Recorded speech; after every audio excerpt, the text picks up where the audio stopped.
the panic mode doomsdayer in me like 2 days ago was like, should I text XJ and be like, should one of our segments just be like, do we have an Immanuel Quickley problem? You know, like that's that. But Wow. I did not like how he played in the last two games at all.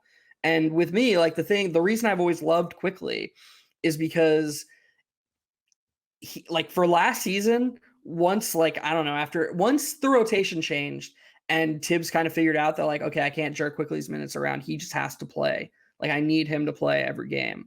And Quickly's minutes were consistent.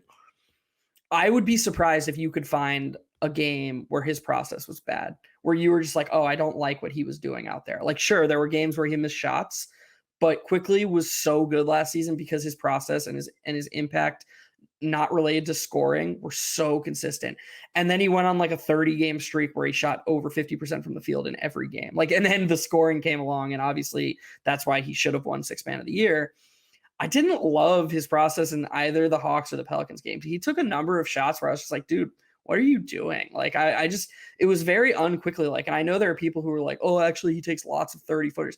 He took like 5 last season or something. The year one deep threes thing, and maybe that was some of that was occurring in year two. That was basically out of his system last season, and he was a very intelligent player who knew his limitations and knew how he best impacted the game and leveraged those things to be the best player he could when he was on the court. I didn't see that player in either the Hawks or the Pelicans game. And again, we're not going to draw big overall conclusions, but I do think it is something to monitor because, like, look, he saw, you know, Devin Vassell, he saw McDaniels, he saw these guys get paid this amount of money, and his team wouldn't even pay him like 4 for 100 probably. Like I assume he would have just taken 4 for 100. So like if they wouldn't have even given him that, I feel like it would be a very human thing for him to just be like, okay, well, I had, you know, I've all these people in my corner telling me about how impactful I am, and I did it this way, and that didn't get me paid. If anything, it got me lowballed, you know? Like, so I guess I'm gonna try and be more like Jordan Poole. Like I feel like that would be a very human thing. And by the way, these are things XJ was riffing beforehand, so I kind of like he has these thoughts a little bit in my head, you know, comparing how he played in the Hawks and Pelicans game to Jordan Poole, which I did think it was like his shot selection was not good. And I would be very disappointed if he played out the rest of the season like this. I don't think it's going to happen, by the way. Everyone knows I'm Immanuel Quickley's biggest fan. I just think it's something to monitor. I think it's such an incredible point because I think I assumed coming into the season, Quickly is not going to try to become something that he's not, you know, like some kind of elite scorer, like play like his old partner in crime, Tyrese Maxey, um, and play a little more like that because, you know, he knows that's not how he makes the biggest impact. He knows how he makes the biggest impact. It's all the small things that he does, the stuff that he does off ball, the stuff that he does on defense.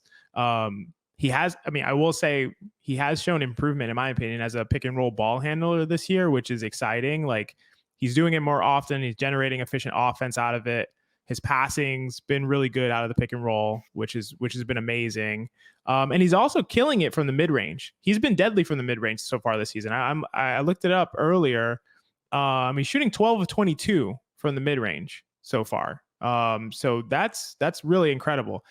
The issue has been, in my opinion, like kind of what you touched on, his shot selection from three and just some of his decision making when he has the ball in his hands. And I'm worried about what you're worried about. Is he thinking, hey, I've done all this to make this immense impact. I got the hot hand theory guys. Like those guys love me. Those guys like talk me up constantly and post about me ridiculous. Like, you know, they just talk me up to no end. But guess what that got me? Nothing. That didn't get me paid, right? Like that probably got him an offer around like, you know, $16 or $18 million a year or something like that. Like that didn't get him anywhere. And we know, I mean, I know Maxey's going to get either a max offer or pretty close to it. Poole got paid a huge number for the impact that he provides. So is he looking around at that and saying like, I can do that, because the thing is, I think Immanuel Quickley believes he can score with Maxey. He can score with Poole. I think he believes that truly, and he came into the league known to be a scorer and projected to be more of the scoring type.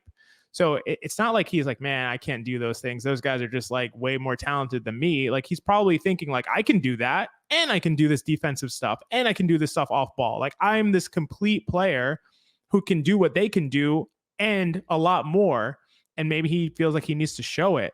And that's a concern to me. That's the concern to me. And I think that is sad. It saddens me from the perspective of like, he can't be this guy who, or maybe he feels like he can't be this guy who's having this tremendous impact on the game, tremendous impact on winning, but that doesn't get him paid. That's not in his best interest. It's in his best interest to be one of these chuckers, one of these guys who puts up a lot of shots and scores 30 points a game, or 30 points per 75 possessions, let's say.